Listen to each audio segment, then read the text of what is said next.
അതോടൊപ്പം തന്നെ ഞാൻ ഏറ്റവും കൂടുതൽ വിദ്യാർത്ഥി യുവജന രാഷ്ട്രീയത്തിലൂടെ വന്ന ഒരാളാണെങ്കിലും എൻ്റെ രാഷ്ട്രീയ ജീവിതത്തിൽ ഏറ്റവും കൂടുതൽ കാലം ചെലവഴിച്ചത് വനിതകളുടെയും കുഞ്ഞുങ്ങളുടെയും വിഷയങ്ങളിൽ ഇടപെട്ടുകൊണ്ടാണ്. അതേത് പാർട്ടി പദവിയിലിരുന്നാലും അത്തരം വിഷയങ്ങളിൽ ഏറ്റവും കൂടുതൽ ഇടപെട്ടുള്ള ഒരാളെന്ന നിലയിൽ ആ അനുഭവം കൂടി വെച്ചുകൊണ്ട് വനിതാ ശിശുക്ഷേമ വകുപ്പ് ഏറ്റവും ഫലപ്രദമായൊരു വകുപ്പായി മാറ്റണം, അവിടെ ഒരു സിഗ്നേച്ചർ പതിക്കണം എന്ന ആഗ്രഹമുണ്ട്. നമുക്കറിയാം, വനിതകളുടെ സുരക്ഷയാണ് ഇന്ന് കേരളീയ സമൂഹത്തിലെ ഏറ്റവും വലിയ വിഷയമായി വരുന്നത്. ഏതെങ്കിലും ഒരു വിഷയം ഉണ്ടാകുമ്പോൾ സർക്കാരും അതുകൊണ്ടനുബന്ധിച്ചിട്ടുള്ള ആളുകളും പറയും ഒറ്റപ്പെട്ട സംഭവം. പക്ഷെ ഒറ്റപ്പെട്ടതാണെങ്കിൽ ഒരാൾക്കും ഉണ്ടാകാൻ പാടില്ല. സ്ത്രീകൾക്ക് നേരെയുള്ള അതിക്രമങ്ങളോട് 0 ടോളറൻസ് ആണ് ഈ വകുപ്പ് കൈകാര്യം ചെയ്യുന്ന ഒരാളെന്ന നിലയിൽ നമ്മുടെ നിലപാട്, സർക്കാരിൻ്റെ നിലപാട്. സ്ത്രീ സുരക്ഷയ്ക്ക് പ്രാധാന്യം നൽകിക്കൊണ്ട് മുന്നോട്ട് പോകും. അതിൻ്റെ അർത്ഥം അവിടെ ഞാൻ പ്രൊവൈഡഡ്, ബോധപൂർവം സ്ത്രീ ആയതുകൊണ്ട് മാത്രം എന്തെങ്കിലും തെറ്റ് ചെയ്താൽ സ്ത്രീ സുരക്ഷയുടെ ആനുകൂല്യം അതിലുണ്ടാകില്ലല്ലോ. അത് ഓരോ ഇഷ്യൂ ബേസ്ഡ് ആയിട്ട് ജെന്യുവിൻ, അത് ആ ഒരു പോയിന്റ് പറഞ്ഞില്ലെങ്കിൽ സ്വാഭാവികമായും ആളുകൾ തിരിച്ചു പറയും. അതുകൊണ്ട് ഞാൻ ക്ലാരിഫൈ ചെയ്ത് തന്നെ പോവുകയാണ്. സ്ത്രീ സുരക്ഷയ്ക്ക് വലിയ പ്രാധാന്യം കൊടുത്തുകൊണ്ട് മുന്നോട്ട് പോകാൻ ആഗ്രഹിക്കുന്നു. അതോടൊപ്പം തന്നെ ഏറ്റവും അടിസ്ഥാനപരമായി നമ്മൾ അഭിസംബോധന ചെയ്യേണ്ട ഒരിടമാണ് അംഗൻവാടികൾ. കുഞ്ഞുങ്ങൾ എന്ന് പറയുന്നത് ഒരു സമൂഹത്തിൻ്റെ ഏറ്റവും വലിയ സമ്പത്താണ്. കുഞ്ഞുങ്ങളെ നമ്മൾ എങ്ങനെ മോൾഡ് ചെയ്ത് അവരെ മുന്നോട്ട് നയിക്കുന്നു, വളർത്തുന്നു എന്നതിലിരിക്കുകയാണ് പ്രധാനപ്പെട്ട കാര്യം. അപ്പോൾ എന്നെ വന്ന് കണ്ട, ഈ വകുപ്പ് ഏറ്റെടുത്തതിന് ശേഷം എന്നെ വന്ന് കണ്ട അംഗൻവാടി ജീവനക്കാർ സങ്കടത്തോടെ പറയുന്ന ഒരു കാര്യം, ബിരിയാണി കൊടുക്കാൻ പറഞ്ഞു. പക്ഷെ നിവർത്തിയില്ല.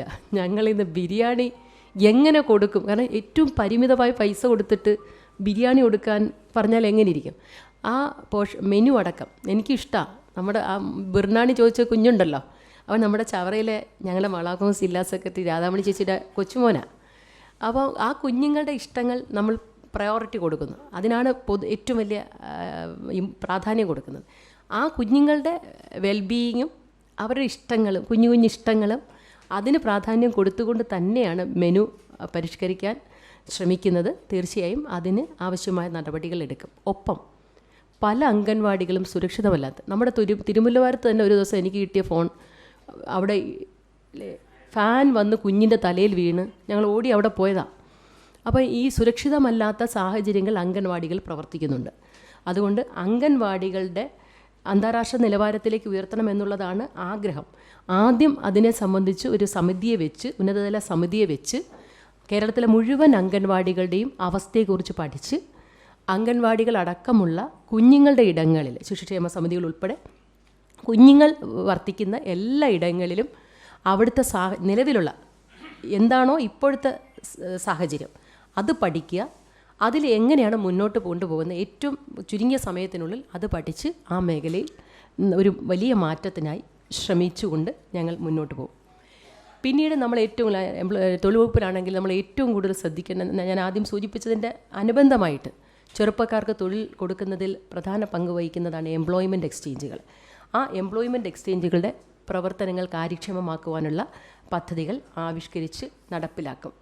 അതുപോലെ തന്നെ സ്ത്രീകൾ, നമ്മുടെ സ്ത്രീകൾ, കേരളത്തിലെ സ്ത്രീകൾ, ഒരുപക്ഷെ ഞാനടക്കമുള്ള നമ്മളൊക്കെ ഉൾപ്പെടുന്ന രാഷ്ട്രീയ പ്രവർത്തനേക്കാൾ പൊതുരാഷ്ട്രീയം, പൊതു സാമൂഹിക കാര്യമൊക്കെ ശ്രദ്ധിക്കുന്ന ഒരുപാട് സഹോദരിമാർ നമ്മുടെ ഇടയിലുണ്ട്.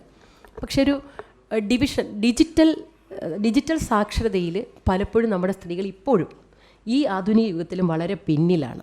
കുറേ ആളുകൾക്ക് ഡിജിറ്റലൈസ് ചെയ്യപ്പെട്ടിട്ട് അതിന് ഡിജിറ്റൽ സാക്ഷരത ഉണ്ട് എങ്കിലും ശരിക്കും ഡിജിറ്റൽ സാക്ഷരത 100% സംസ്ഥാനം ആണ് നമ്മുടേതെന്ന് പറയുന്നെങ്കിലും ഇനിയും എത്താത്ത, പ്രത്യേകിച്ച് സ്ത്രീകളെ ഫോക്കസ് ചെയ്തുകൊണ്ട് ആ ഡിജിറ്റൽ സാക്ഷരതയ്ക്കുള്ള പദ്ധതികൾ ആവിഷ്കരിച്ച് നടപ്പിലാക്കുന്നുണ്ട്.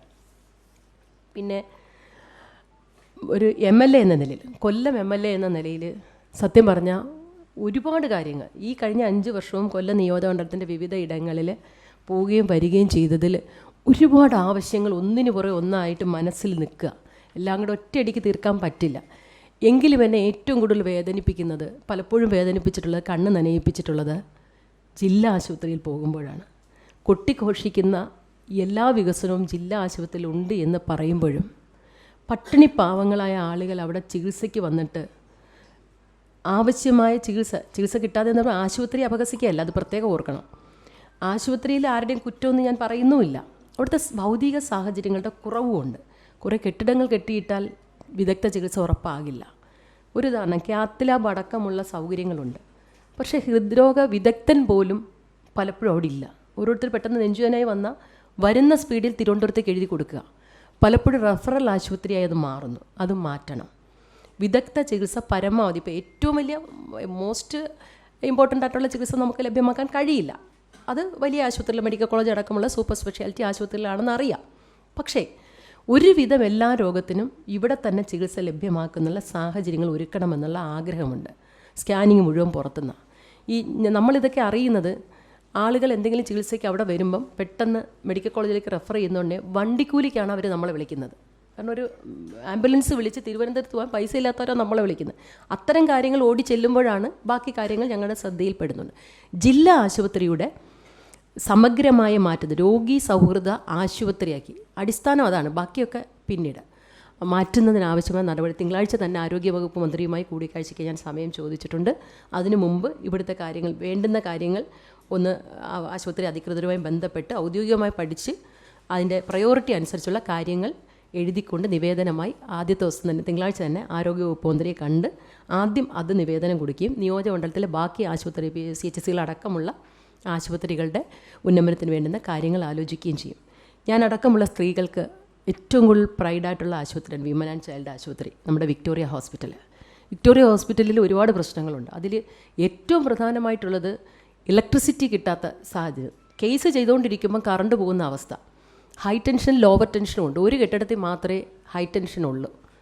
അപ്പോൾ അങ്ങനെ അടക്കമുള്ള കുറേ പ്രശ്നങ്ങളുണ്ട്. അപ്പോൾ അത് KSEBക്ക് കരാറ് കൊടുത്തിട്ട് സമയത്ത് എടുക്കാതെ വന്ന ഇഷ്യൂസൊക്കെ ഉണ്ട്. അത് റീടെൻഡർ ചെയ്തിരിക്കുക. അതിലിടപെട്ട് എത്രയും പെട്ടെന്ന് എനർജി സംബന്ധമായ, ഊർജ്ജ സംബന്ധമായ അവിടുത്തെ പ്രതിസന്ധി മാറ്റി അവിടെ നന്നായി മുന്നോട്ട് കൊണ്ടുപോകും. പിന്നീട് ഒരുപാട് കാര്യങ്ങളുണ്ട് വിക്ടോറിയ ആശുപത്രിയെ സംബന്ധിച്ചിടത്തോളം.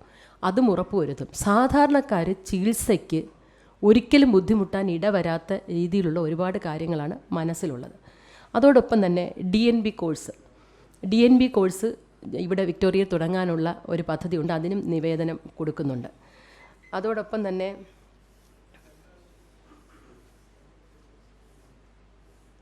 പ്രധാനപ്പെട്ടത് എൻ്റെ മനസ്സിൽ നേരത്തെ ഉണ്ടായിരുന്ന കാര്യങ്ങൾ അഡ്രസ്സ് ചെയ്യാൻ ആദ്യം ഇതൊക്കെ ഇരിക്കുന്നത്. ഇനി വിശദമായി പഠിച്ച് അത്തരം കാര്യങ്ങളെല്ലാം. പിന്നെ റോഡുകൾ പലതും തകർന്ന് കിടക്കുക. ഇന്നിപ്പം കൊല്ലം നിയോജകമണ്ഡലത്തിലെ പ്രിയപ്പെട്ടവരെ കണ്ടപ്പോൾ ഏറ്റവും കൂടുതൽ പരാതി കിട്ടിയ റോഡുകളെ സംബന്ധിച്ച അതും പൊതുമരാമത്ത് വകുപ്പ് മന്ത്രിയുമായി സംസാരിച്ച് ഇനിയിപ്പോൾ മഴക്കാലമാണ്, അടിയന്തര സാഹചര്യത്തിലൂടെ അത് ചെയ്യും.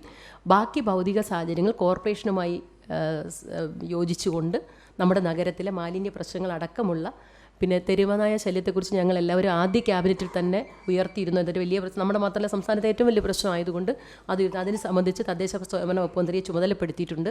അത് പഠിച്ച് എത്രയും പെട്ടെന്ന് അത്തരം കാര്യങ്ങൾ പരിഹരിക്കുക. അങ്ങനെ ജനങ്ങളുടെ ജീവൽ പ്രശ്നങ്ങൾക്ക് പ്രാധാന്യം കൊടുത്തുകൊണ്ട് ഒപ്പം വികസന പ്രവർത്തനങ്ങൾക്ക് പ്രാധാന്യം. പിന്നെ നമ്മുടെ കൂട്ടിമുട്ടാത്ത പാലങ്ങളൊക്കെ നമുക്കൊന്ന് മുട്ടിക്കണ്ടേ? അത്തരം കാര്യങ്ങളൊക്കെ ഉണ്ട്. ഒരുപാട് പദ്ധതികളും പരിപാടികളും മനസ്സിലുണ്ട്. ഇതൊക്കെ ചെയ്യണമെങ്കിൽ നിങ്ങളുടെയും കൂടി സഹകരണം ആവശ്യമാണ്. അതോടൊപ്പം എൻ്റെ പ്രിയപ്പെട്ട മാധ്യമ സുഹൃത്തുക്കളോട് അഭ്യർത്ഥിക്കാനുള്ളത്, കേരളത്തിലെ എല്ലാ കാര്യങ്ങളും കേരളത്തിലെ എല്ലായിടത്തും ഉള്ളവർ പറയുമല്ലോ, ചെയ്യുമല്ലോ. അതോടൊപ്പം ഈ കൊല്ലം സംബന്ധിച്ച് എന്തെങ്കിലുമൊക്കെ കാര്യങ്ങൾ എൻ്റെ ശ്രദ്ധയിൽപ്പെടാതെ ഉണ്ടെങ്കിൽ ഒന്ന് ശ്രദ്ധയിൽപ്പെടുത്തിയാൽ നമുക്ക് എല്ലാവർക്കും കൂട്ടായി നമ്മുടെ നാടിൻ്റെ നല്ല മാറ്റത്തിനായി ഒരുമിക്കാം. ഒപ്പം തന്നെ കേരളത്തിലെ എല്ലാ നിയമസഭാ മണ്ഡലങ്ങളിലും കോളേജസ് ഉണ്ടെന്നായിരുന്നു എൻ്റെയും ധാരണ. കൊല്ലത്ത് വന്ന് മുഴുവൻ സമയം ഇറങ്ങി നടന്നപ്പോൾ കൊല്ലത്തൊരു ഗവൺമെൻറ് കോളേജ് ഇല്ല. കൊല്ലം അസംബ്ലി മണ്ഡലത്തിൽ എല്ലാ മണ്ഡലത്തിലും നേരത്തെ അനുവദിച്ചതാണ്, പക്ഷേ കൊല്ലത്തില്ല. അപ്പം അതിന് ഉന്നത വിദ്യാഭ്യാസത്തിന് കൊല്ലത്ത് നമുക്ക് സാധ്യതകൾ ആലോചിക്കുന്നുണ്ട്. നമുക്ക് യൂണിവേഴ്സിറ്റി, ഓപ്പൺ യൂണിവേഴ്സിറ്റി അടക്കമുണ്ട്. അതിനും അതിൻ്റെ ഉദ്യോഗസ്ഥരടക്കം വന്നിരുന്നു. അതിനും പരിമിതികളുള്ളതൊക്കെ നമുക്ക് പരിഹരിച്ച് പോകണം. ജില്ലാ ആശുപത്രിയുടെ കാര്യം പറഞ്ഞപ്പോൾ എൻ്റെ മനസ്സിൽ ഏറ്റവും കൂടുതലുള്ളത്, നമ്മളെല്ലാവരുടെയും മനസ്സിൽ വേദനയായത് വേണുവിൻ്റെ മരണം. പ്രോപ്പറായിട്ട് അന്നേരം ചെയ്തിരുന്നുവെങ്കിൽ അത് ഉണ്ടാകില്ലായിരുന്നു. മെഡിക്കൽ കോളേജിൽ ചെന്നിട്ട് പോലും ആരാലും ശ്രദ്ധിക്കപ്പെടാതെ കിടന്ന് 6-ാം ദിവസം മരിച്ച വേണുവിൻ്റെ ഓർമ്മകളോടുള്ള എന്താ പറയുക, ആ ഒരു സ്മരണയാണ് ജില്ലാ ആശുപത്രിയിൽ നമ്മുടെ കൊല്ലം ജില്ലാ ആശുപത്രി വന്ന ഒരാളും മരണത്തിന് പോകാതിരിക്കാൻ വേണ്ടി നമുക്ക് എല്ലാവർക്കും കൂടെ യോജിച്ച് മുന്നോട്ട് പോകാം. ഇത്രയും കാര്യങ്ങളാണ് പെട്ടെന്ന് എൻ്റെ മനസ്സിൽ വന്നത്. ഞാൻ ഒന്ന് ജസ്റ്റ് കുറിച്ച് വെച്ചിരുന്നു, മറക്കാതിരിക്കാൻ വേണ്ടി. ഇത്രയും.